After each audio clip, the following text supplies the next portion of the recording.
in the house. Let me hear your bars. Let me see you bite. Let me see your scars. You know what we about. Come see us in the yard. This is war. Told them look for heart. Dogs in the house. Dogs in the house. Dogs in the house. Dogs in the house. Dogs in the house. Dogs in the house. Dogs in the house. Dogs in the house. Hello and welcome back to All We Hear Is Purple. We're the third or fourth most mediocre Husky football podcast on the internet. I'm Andrew Berg. We're back after a few months away to talk about recruiting, talk about video games, talk about a few other things Huskies related. And with me to do that is Mark Schafer. How are you doing, Mark? Good. I've just managed to tear myself away from College Football 25 for just long enough to do this podcast. And also our UW Dog Pound recruiting expert, Aaron Sieverkropp, is here. Aaron, how are you doing? I'm fabulous. Yes, fabulous. Aaron, as we noted before we started recording, coming to us live from the Seattle Pacific soccer fields for a child soccer practice. Very exciting, great commitment. I'm very excited to discuss this with the beautiful background going on. So let's jump right into the recruiting piece. This has been the story of the summer. It's been super busy. Jedd Fisch has given us a lot to talk about, a lot to think about. He stated when he was hired that his goal was to put together the best recruiting class in Washington history.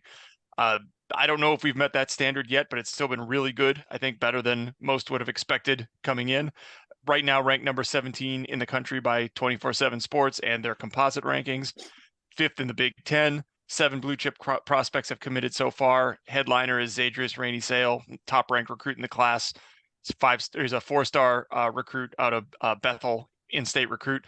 So Aaron, just to kind of taking that all into consideration, how do you evaluate this class, both based on the standards that Fisch set for himself, but also for your own expectations for a first-year head coach coming into a program? Yeah, so those are two different questions, obviously. I would say the standards, much like you alluded to earlier, I understand why Fisch said that he wanted the best class possible. Like, you never really get introduced as a head coach and say, I'm going to have a mediocre class in the Big Ten, right? I would say, depending on how things fall in re-rankings, this class could be very, very close to the 2020, maybe a little bit behind the 2019 class. But all in all, I think Husky fans should be really excited and happy with this first class, especially with the time that they actually got hired. They got hired in, late January? Already behind the 8 ball for a lot of recruiting that was already being done in December, October, November. But Coach Jedd Fisch and his staff have been relentless on the recruiting trail. So, yeah, I mean, I agree with that. I think usually maybe coaches won't come out and say this, but definitely kind of their contacts in the media will say things like it's their first cycle. They're building relationships with the local coaches. They, have to get to know the players. The players have to get to know them, and they have to prove their proof of concept of their offense. I mean, we were hearing that about Kalen DeBoer in year 2. We were hearing like, well, players just really want to see if this is legit. I'm impressed, maybe just at the guts or the audacity that like Fisch and his staff haven't said anything like that, and it hasn't come out in the media. Like, nobody's making any kind of preemptive excuses like that. How about you, Mark? What has been your general feeling, your impression, and how is it compared to what your expectations were when the roster was kind of empty a few months ago? So I would say that Jedd has exceeded expectations based on there was a mass exodus when DeBoer left. I mean, I think we're returning 2 starters as a whole from last year. But it's not gonna be the best class we've ever had, like right out. Like Aaron said, it might take a few years in re-ranking and whatever to determine if that's the case. But it's a really good turnaround, and he's been really active on the recruiting trail, and I have to get used to, we're going after 4 stars and 5 stars and not just 3 stars that just fit our offense. It's true. There were some misses on the portal guys. We missed out on Tobias Merriweather, Marcus Bryant, the big all AAC offense. I think it was a tackle. Yeah, he is. Yeah. But but Jed has shown an incredible ability to punch above his weight, as it were. Because like he got 5 stars to go to Arizona. That does not happen. So we'll see. Yeah, I've heard many people cite that 2 returning starters. And it's kind of funny because the 2 would be Alfonso Tuputala and Elijah Jackson. And I'm not sure Elijah Jackson's going to start. We'll see. Time will tell. But it No. might end up being 1 returning starter. And, we could be 1 injury away from 100% clean slate. But back on the recruiting topic, is there, Aaron, a player or a couple players from this class that we've recruited so far who you think are going to outperform where they're rated right now, like guys who you just think are a really good fit or have a chance to kind of leap up from where they've been evaluated?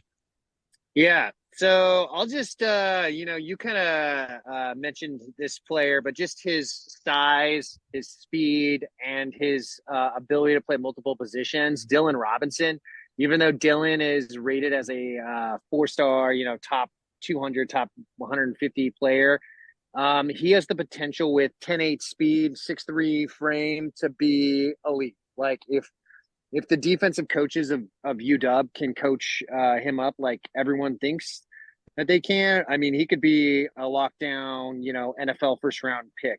That would be my first pick. My second pick would be the defensive tackle. His name is Dominic Bacon, right? Bacon, yeah. Yeah, he would be my second pick, just because of like how under recruited he has been. He's from like a high school in Oregon that no one has ever heard of, flying below the radar, not getting much Pac-12, not Pac-12, all Big Ten offers. And with his wrestling background, he was a state wrestling champion for heavyweights in Oregon. I have a feeling that he's going to be a player that's going to punch way above his weight when you look at it. He's got 6'1", 6'2", 300-pound frame right now, which is, pretty good size already. And all it takes is a year or 2 to develop. And if he's got the handwork and the ability to learn from the coaches, definitely could be a fixture on the defensive line. So those are the 2 players that kind of just immediately stick out. Yeah, we're very much singing from the same hymnal on that one. Those are probably 2 of the guys who have jumped off the page for me as well. Robinson, I heard somebody compare him to a more fluid Keith Taylor. I was like, Taylor was really good. If you kind of like compensate for his one weakness, you're right. This is somebody who could have high NFL draft potential, lockdown corner potential. And then the same thing with Macon, like you can't just draw up those physical attributes. And hopefully our coaching staff can transform the physical attributes into molded into an elite player, but it's definitely the starting point that you need. It's much easier to coach the technique than it is to develop the body. You're not going to find a lot of like 6'3", 300-pound athletes without a bunch of bad weight from a wrestling background. Who are just going to, that's much harder to find. How about Mark on the other side? I know you're not the most pessimistic guy, but I think you're also fairly realistic. Are there any areas of concern or areas for improvement that you've seen in this class so far, or anything you'd like to see them kind of do better on going forward for the rest of the class? I mean, I don't know how common the sentiment is, but I feel like the offensive line, I mean, we got Pocky Fee now, but I feel like the offensive line hasn't gotten enough attention. And that's an area where we really need to improve, like up front, because all of the offensive talent in the world does not matter if you can't block. And also in the secondary. So I'm not, we have a couple athletes who played wide receiver and defensive back, so I don't know where they're going to slot these guys. But I know Robinson, like you mentioned, Aaron, is looked at more as like a DB, but he also played wide receiver. So I don't know what the coaching staff's evaluations on that will be. But yeah, offensive line and secondary. Yeah, I mean, that's fair. Yeah, I think the coaching staff will try to get the best athletes on campus and then just figure out where they're going to play. Honestly, I think that is what Jedd Fisch seems like he's going to do versus maybe like a Chris Peterson, where he already kind of knows where guys are going to slot in and bring them in like in a certain position. I think Jedd just wants to get the best players in. So Dylan Could play safety. He could play corner. He could play wideout. I mean, honestly, most teams would love to have a versatile player like that, right? Yeah, I think Yeah. that makes sense. I think even during the DeBoer tenure, the coaching in the secondary was more focused on guys developing at all three of the positions they used. And once they were fungible in that way, they'd kind of figure out what is best for the team. And it might be the players slightly better as a husky or a nickel than he is as a safety, but the team desperately needs another safety, and that's where they're going to use him. So you kind of benefit the overall team that way, and the guy's still developing in a lot of different ways. I mean, I think that makes sense. Certainly, offensive line. We've talked about a couple of near misses on the O line, and I know the coaching staff is even now sending out some new offers for tackles. Our coach B wrote up a pretty good summary of where the 3 offensive line commits could play, and made the argument that at least Champ Tualea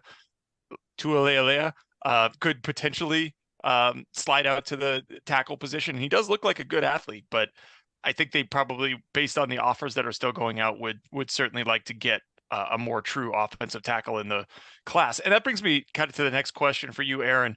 Are there any names that you're watching for the rest of the recruiting cycle in particular, either guys who we're continuing to pursue, or potentially even players who are committed elsewhere but are still on the coaching staff's radar? Yeah, so I'll give you a couple. So on Saturday, speaking of defensive backs, there's going to be a commitment that will happen that will likely make Husky fans happy, and that is Rylan Dillard Allen out of Mountain Point High School, Arizona. One of the top safeties in the West Coast, player who was committed to Arizona State before, has received offers from Texas A&M, Alabama, USC, schools from around the country, and the Huskies look like they're the leader for him. Another safety that is on the board is Ladarian Clardy. He came up for our spring game. He's from Florida, one of the top safeties in the country as well. Offers from Florida State, Ole Miss, UCF, Mississippi State. He is rumored to be coming up this weekend. The Huskies are allegedly having a luau on the lake, which is a recruiting event that a lot of other schools are doing, but they're calling it the luau at the lake. And if Clardy comes, that bodes well for the Huskies. He's committing August 3rd. Those are a couple players. The only other player that I would say the Husky fans, if they're shooting for the stars, to keep an eye on is Andrew Marsh. He's a 4-star wide receiver out of Texas. A lot of crystal balls, or a lot of experts have been picking him to go to Michigan, but at some recent camps, he's been wearing UW apparel, kind of flashing the Dubs. So I think the Huskies, if they could get a player like Marsh, even though they already have 3 wideouts in the class, I think they would love to add a player like that at a 4th true number 1 wideout. So, Yeah, like you said, bringing on high-end talent, if you can find somebody who's as good as him, you kind of find a way to make it work with the rest of the roster. That's the kind of playmaker that helped bring UW to the championship game last year. And if they want to get back to that level in the Big Ten, they're going to need elite playmakers. I also, just worth noting, there's the offer went out recently to a tackle from Oregon named Zach Stakowski, who's committed to Minnesota right now. And it sounds like, just from the early reporting, that he may be at least interested in hearing out the coaching staff, and he is more of a natural outside tackle. He's got more of that long, lanky, athletic offensive line body than the pure mauler on the inside. So keep an eye on him, I think, as well. But yeah, I think that's that kind of there's not a lot of space left in the class, and I'm sure they'll keep recruiting some of these guys, but it's not going to be like another week where we get 10 guys coming in on the same weekend, like we had earlier in the summer. I'm also interested, I hear from both of you, but I'll start with you, Aaron. If there's anybody in this class who you think is primed to have their recruiting ranking jump up, like somebody who could really have a breakout senior season, or I know this wasn't a class that was huge on the camp and 7-on-7 circuit, but if there's anybody who you think has untapped potential that could bump their own ratings up a little bit. yeah, so I like a lot of these players, and I'm kind of remiss because I should have mentioned this player earlier. Deji Ajus. He is a very intriguing player. He's another player that could play defense or offense. He's 6'2", 185 pounds, comes out of Marcus Peters High School, Bishop O'Dowd, which has been pretty good to the Huskies. He's rated as a high 3-star. Definitely a player, if he has good stats, that could bump up to a 4-star and see his ranking jump. Another player that I think will solidify himself and have another, strong bump in his rankings. He's already rated as a 4-star, and you guys kind of talked about him earlier. Champ Talalele. Sorry if I'm butchering his name, but he is a player who just mauls players when he is out there. If you get him into an all-star camp setting, he is likely going to show that he's one of the best offensive linemen on the West Coast. He's already one of the highest rated, but in my opinion, he should be a top 10, maybe even top 5 interior offensive lineman, just rating wise.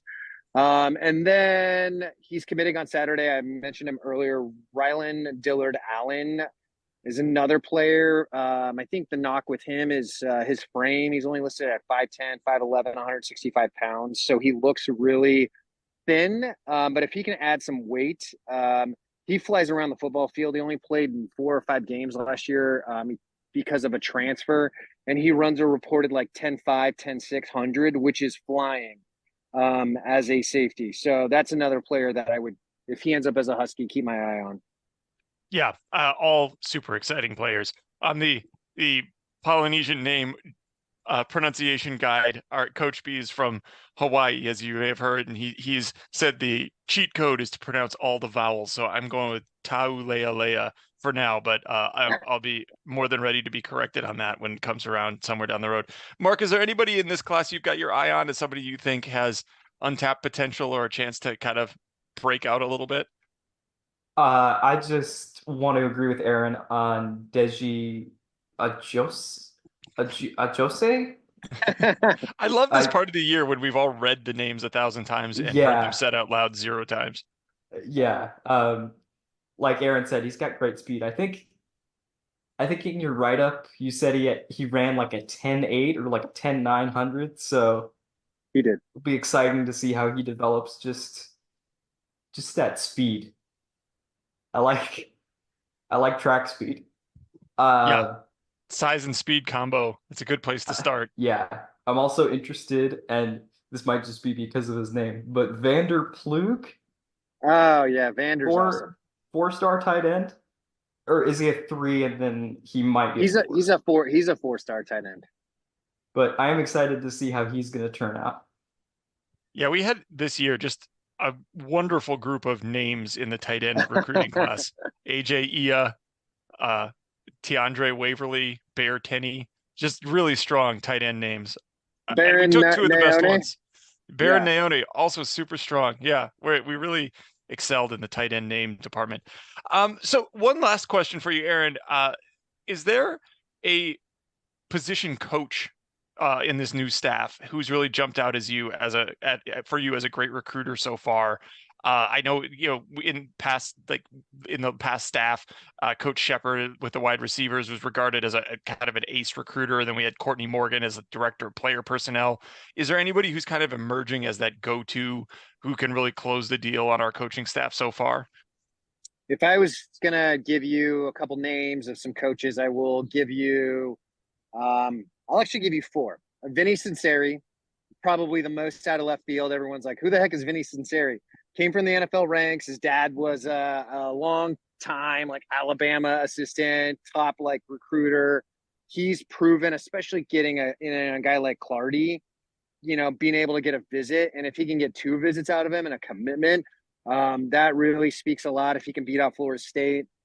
I think the secondary coaches or the cornerback coach, John Richardson, is another player that has impressed me quite a bit. Another guy where when you look at him on face level, you're like, who's he brought in? But then when you look at the guys that he's brought in, he brought Proisoc over from Arizona. He's gotten Dylan Robinson. He's gotten Clemens from Washington. He's gotten quite a bit of good guys. Robert Bala is another one. Getting Zay to stay home, especially after he decommitted, and then circling back and getting Epperson, the two best players in Washington, sends a signal. And then you kind of alluded to this earlier, but I think Kevin Cummings has shown that he's an elite recruiter as well. Maybe not at the Coach Shep level, but I think West Coast wise, anytime a West Coast wide receiver is being recruited by him, I think you have to think he's got a puncher's chance. Yeah, that sounds good. Bala's a name that has I've seen his name mentioned by a lot of recruits in the interviews as well, which is kind of surprising since he doesn't really have a history on the West Coast, and being able to form those relationships so quickly. Sinceri, the same thing is true for him.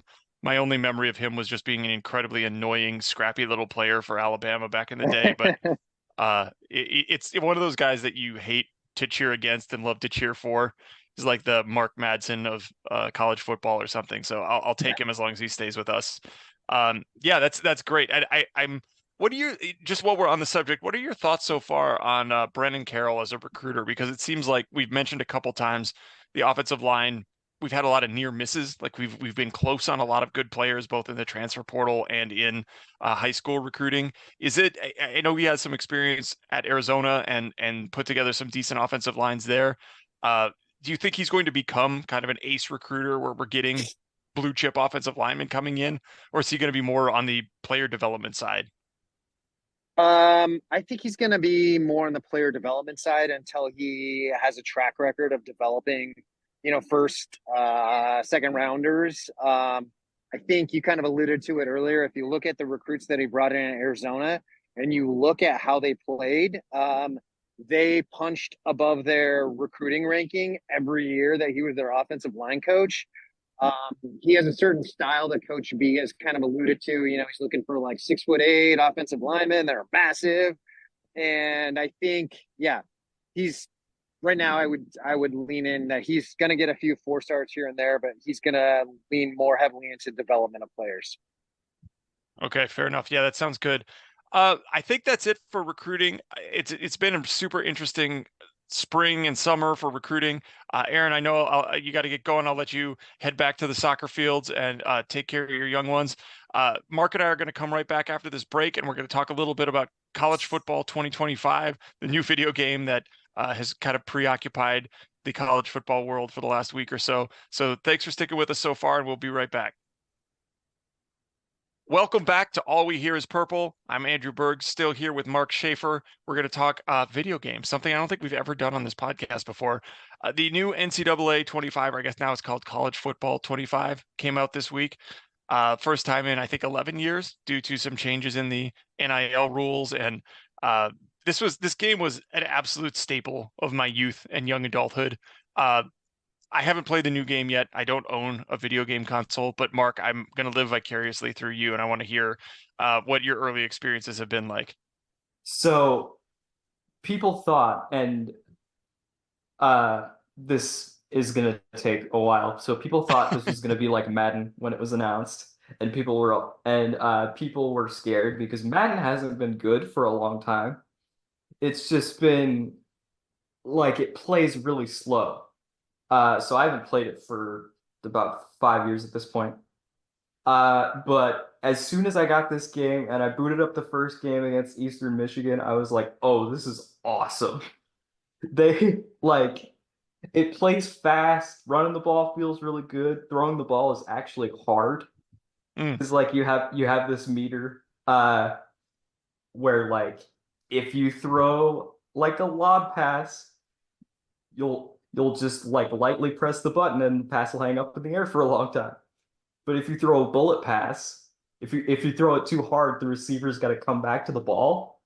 And sometimes he's out of position. Sometimes he doesn't make the catch.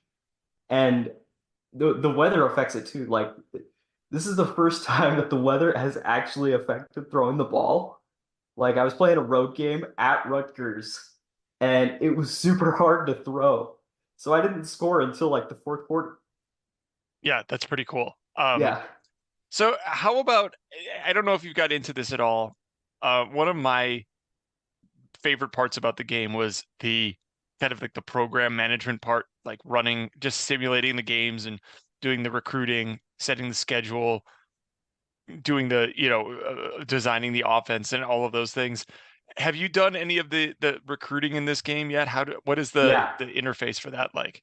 So it's kind of like, I don't know if you've played NCAA 13 and NCAA 14. Hmm. It Yeah. kind of lies in between those two. So it's like you have actions that you could set every week and they take a certain amount of time. But then you also have your school is rated in certain things like academic prestige, coach prestige, and like you can tailor your pitches based off that. So it's kind of a hybrid between the two systems. Okay.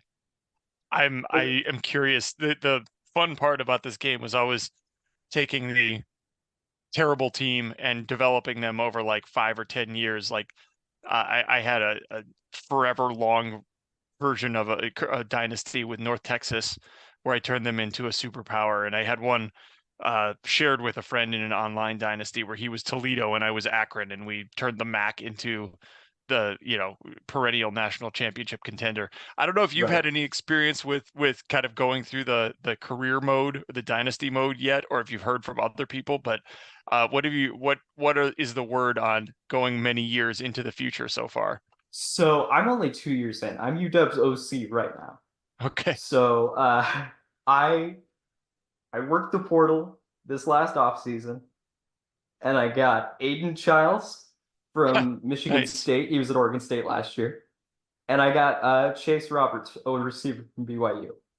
So I tailored my playbook to Aiden Childs' strengths, which is running the ball. And he can throw deep too. So I just had a game against Michigan. We lost. I threw like 5 interceptions. It was awful. But I don't know if we're out of playoff contention, or I'm not sure, because they have the 12-team playoff in the game now. Oh yeah, I suppose they would Yeah. have to. Yeah. So tell me about UW specifically, since we are a Husky football podcast. Are there any things built into the game for the Huskies in particular, like things within the stadium or team traditions or things like that? Well, they put Dubs in the game. That's pretty good. Like, Did he get the $600 or whatever was the going rate? I I don't know what his appearance fees are, but I'm sure they paid him pretty well. Dubs was not in NCAA 14. The new stadium wasn't in NCAA 14, so this is the first Oh, time yeah. we're seeing the new Husky Stadium represented in a video game. So they have the siren, and the band sounds really good, like they're playing the fight song. Yeah. I do think It's they have historically done a good job with the first down, the band playing the da da. yeah. Hopefully that's stuck around. That's not in the game.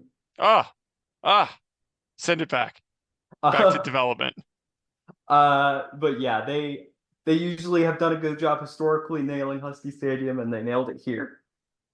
How about the players themselves? Are there? I know you mentioned you're a couple years in at this point, but is there anybody particularly on the 2024 Dawgs roster who we should be looking out for based on their video game performance? So, okay, I got two guys. Jonah Coleman is good Okay. for 5 yards a carry every time. And he's just like, if you get him going downhill, he just will not stop until he's got a first down. And Giles Jackson on the verts is just like, yeah, he's tiny, but he's really fast. Yeah, it does help. Yeah, they do a really good job of like, is that Giles Jackson wide open? It's like, I'm gonna hit him. He's down there somewhere. Nice. But he's also like, they have these jet touch passes out of the shotgun, so I like Okay. to get him involved that way. Yeah, that makes And sense. yeah, just jet sweeps, jet touch passes, however you can get him the ball. Because So like you if he mentioned you're gets the block, he's gone. you're the offensive coordinator. Does that mean you only control the offense in the game, or do you play the defense too? Traditionally, you'd only control the offense, so that's what I'm doing. But in this edition, you can play offense and defense, even if you're the offensive coordinator. Are there any like I know one of the things for better or worse in the old games that there were kind of some cheat plays where you could kind of they would almost always work. Have you run into anything like that or any go-tos that you really like? Is the jet sweep kind of your thing? Yeah, I like the RPO alert bubble. So like it's an RPO but with a bubble screen. Like it's good for like 8 yards every time. Like if the defense is not fast enough. Nice. Anything else people should know about this game? Like what are like things that you have run into that have been trouble for you or anything that's like Okay. particularly fun? I got a story for you. Yeah, great. So we were playing, this is year one. We were at Penn State. Will Rogers gets turf toe in the middle of the second quarter, and Damon Williams has to come in, and it was awful. Like I threw like 4 interceptions by halftime.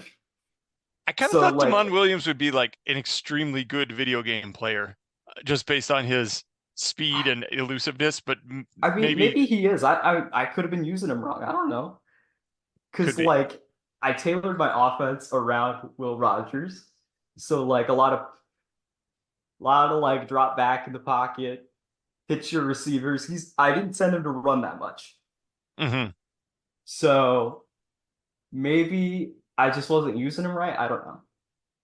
Yeah, sounds awesome. I'm excited about It it. I is. hope I do get to play it at some point. Although I don't know how that's ever going to happen. I just need to find somebody with a PS5 and you just camp out on their couch for a while.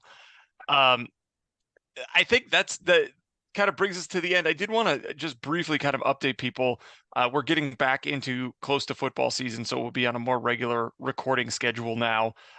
We're in late July now. Over the next month, we'll be doing previews. We'll talk about the schedule. We'll talk about the offense. We'll talk about the defense.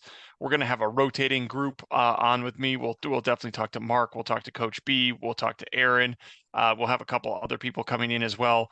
So it's going to be exciting. I'm hoping we can get Gaby to participate as well. But we will certainly, as we get closer to the season, our frequency will pick up. We'll be doing regular game recaps. We're going to be diversifying, available in a few more formats as well. So keep on the lookout for it. Our producer Colin will be putting some details in the description as well, and we'll make sure we put on social media, just where you can find us and what's changing with the podcast and what's getting updated. But I'm excited for the season. I think it's going to be really good. Before we're done, we always do our recommendations and any plugs we had to do. Mark, do you have any other than College Football 25? Any recommendations for people for what to watch or read or listen to or participate in over this extremely hot Seattle summer? Yeah, I got one. I one thing you got to know about me is that I love yacht rock. So I recently picked up Michael McDonald's autobiography, Oh, fittingly nice. enough, called "What a Fool Believes." So that would have been my And first guess. Yeah. uh, it's just an awesome book. It's a really really like Michael McDonald's just one of those guys where he writes like so unassuming, where it's just like, oh, I get to hang out with Kenny Loggins, I get to hang out with Steely Dan, I get to hang out with all of these like 70s musical icons, and it's like he's not the main character in his own story, basically. Yeah. That reminds me a little bit. I read a biography of Warren Zevon a few years ago, and there was a lot of that crossover with members of Fleetwood Mac, the Eagles, definitely Jackson Brown, who was kind of like his helped him get started in the business and things like that. So yeah, definitely some overlap there. Yes, we haven't recorded for a while, so I've read a few good books, but I think my favorite one, I may list a couple over the next few podcasts, but my favorite one from that time period was probably this book called A Thread of Violence by an author named Mark O'Connell. It's a nonfiction story. It's about an Irish aristocrat who kind of inexplicably murdered 2 people in the, I believe, late 70s, early 80s. The murderer's still alive. He's an old man. He's been released from jail after serving his sentence. And he spoke extensively to the author about this story. And it's fascinating. It's so bizarre. And it kind of gets into like how people can delude themselves into just having a different version of reality and living through a different version of reality.